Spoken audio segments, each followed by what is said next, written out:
Horror कहानियां थी। चुड़ैल पार्ट 1। ऊंची ऊंची पहाड़ियों और घने जंगल से घिरा हुआ भैरवगढ़ गांव काली पहाड़ी के ठीक पीछे था। काली पहाड़ी यानी मौत का घर। भैरवगढ़ गांव तक पहुंचने का रास्ता बेहद दुर्गम था। लगभग 24 घंटे घने तूफान और तेज हवाओं की वजह से वहां के वीराने माहौल की कहानियां लोगों के दिलों को दहला देती थी। ऐसे बहुत कम लोग थे जो भैरवगढ़ गांव तक जाने की हिम्मत करते थे। लोगों का कहना था कि इस गांव के आसपास बुरी आत्माओं का साया मंडराता है।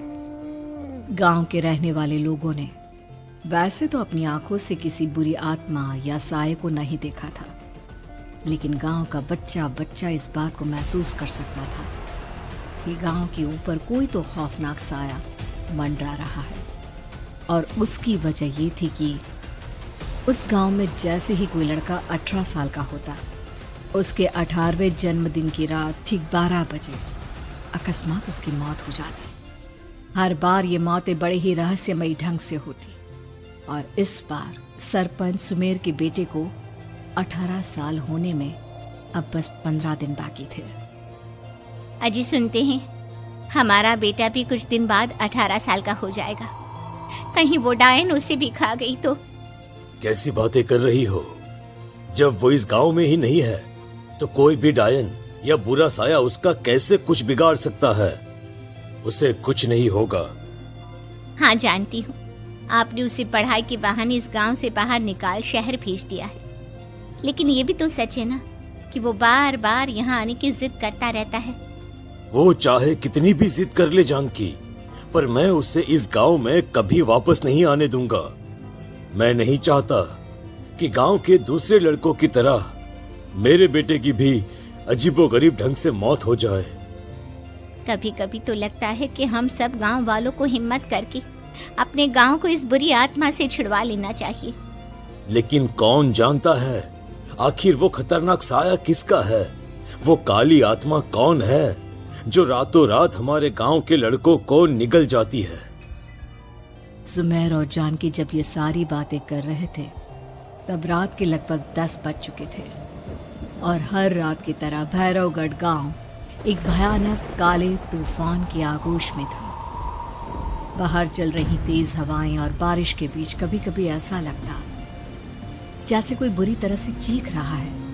किसी के तड़पने और चीखने की आवाजें गांव के कानों में बार बार टकराती, पर वहां रहने वाले किसी भी औरत या आदमी के अंदर इतना साहस नहीं था कि वो अपने घर से बाहर कदम रख के उन आवाजों तक पहुंच सके। सो जाओ जानकी और घर के खिड़की दरवाजे कसकर बंद कर दो।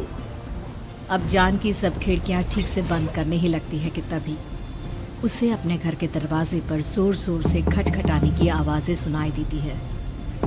इन आवाजों को सुनकर जानकी और सुमेर के चेहरे डर से पीले और हाथ पैर ठंडे पड़ जाते हैं। जानकी, जानकी, इतनी रात कौन होगा? पता नहीं, ऐसा लग रहा है कोई बुरी तरह से दरवाजा खटखटा रहा है।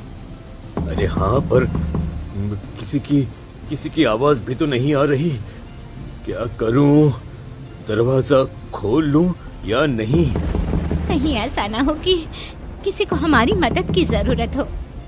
लड़खड़ाते कदमों से सुमेर दरवाजे के करीब जाता है और अपने कान को दरवाजे पर रख धीरे से आवाज देते हुए पूछता है, कौन कौन है?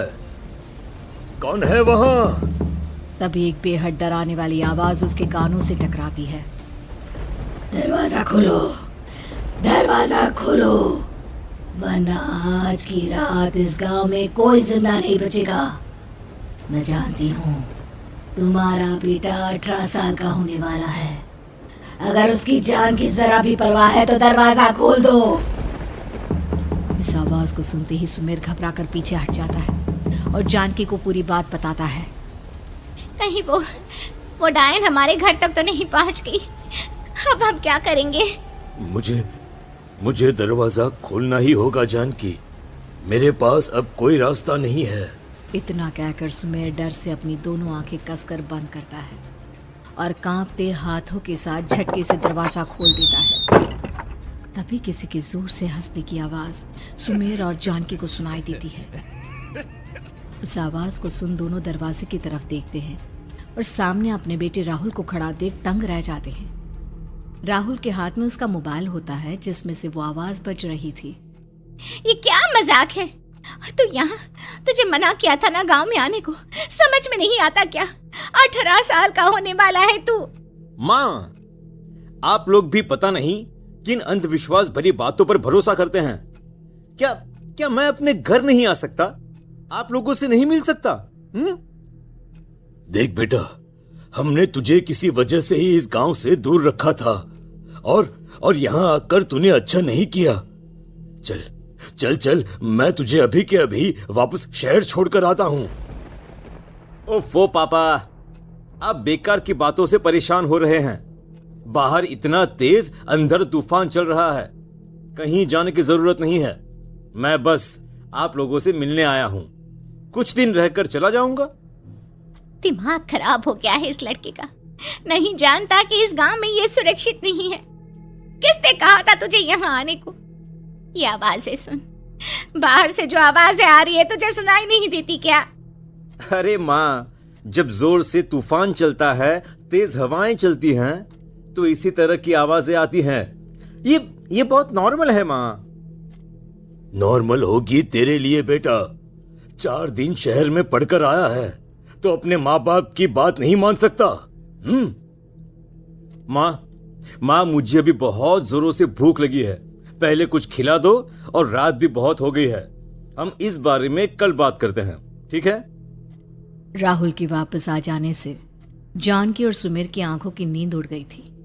खाना खाने के बाद राहुल तो अपने बिस्तर पर जाकर सो गया, लेकिन जानकी और सुमेर पूरी रात उसके कमरे के बाहर पहरेदारी करते रहे। उन्हें पल पल इसी बात का डर था कि कहीं उनके बेटे को कुछ हो ना जाए। रात बीतती है, सुबह का सूरज निकलता है। अब जैसे ही वो राहुल को नींद से जागते देखते हैं तो उन दोनों के दिल को सुकून मिलता है। अरे माँ, पापा, आप अभी तक यहीं बैठे हैं? क्या पूरी रात सोए नहीं? जिनकी जवान बेटी की जान को खतरा हो, उन माँ बाप को नींद नहीं आती बेटा। बेटा, अब तो वापस शहर चला जा। देखो माँ, मैं किसी जरूरी काम से इस गांव में आया हूं, और वो काम पूरा होने के बाद मैं खुद यहां से चला जाऊंगा। काम? गांव में तेरा क्या काम है? पापा, मैं बचपन से ही इस गांव के बारे में बेहद डरावने किस्से सुनते आया हूं, इसीलिए अब मैं उन्हीं किस्सों के ऊपर डॉक्यूमेंट्री फिल्म बनाऊंगा। रिसर्च करना चाहता हूं कि आखिर सच्चाई है क्या। हे भगवान, लो जी, सुन लिया, और भेजो इसे पढ़ने के लिए शहर। मैंने आपसे पहले ही कहा था, मेरी बहन के पास दूसरे गांव भेज दो। ना ये शहर जाता और ना उल जुलूल की बात इसके दिमाग में आती। जानकी और सुमेर राहुल को समझाने की बहुत कोशिश करते हैं, पर वो किसी की बात नहीं सुनता और अपना कैमरा लेकर गांव की पास वाली काली पहाड़ी की तरफ निकल जाता है। अब राहुल जैसे ही काली पहाड़ी पर पहुंचता है, उसकी नजर पहाड़ी के ठीक बीचों बीच बनी एक पुरानी झोपड़ी पर पड़ती है। यहाँ भी कोई रहता है क्या? ये इंटरेस्टिंग होगा। राहुल की आवाज पहाड़ों से टकराकर उसके कानों में सुनाई दे रही थी। उसने चारों तरफ का नजारा देखकर वहां की तस्वीरें अपने कैमरे में उतारना शुरू कर दिया। तभी अचानक राहुल ने अपने कैमरे में खींची हुई तस्वीर को जूम करके देखा, और उसमें उसे जो नजर आया वो देखकर राहुल की होश उड़ गए। क्या सचमुच उस गांव के ऊपर किसी बुरी आत्मा का साया था? क्या राहुल की जान बच पाएगी? क्या देखा था राहुल ने उस फोटो में जिसे देखकर वो दंग रह गया? इन सवालों के जवाब जानने के लिए देखिए इस कहानी का अगला भाग।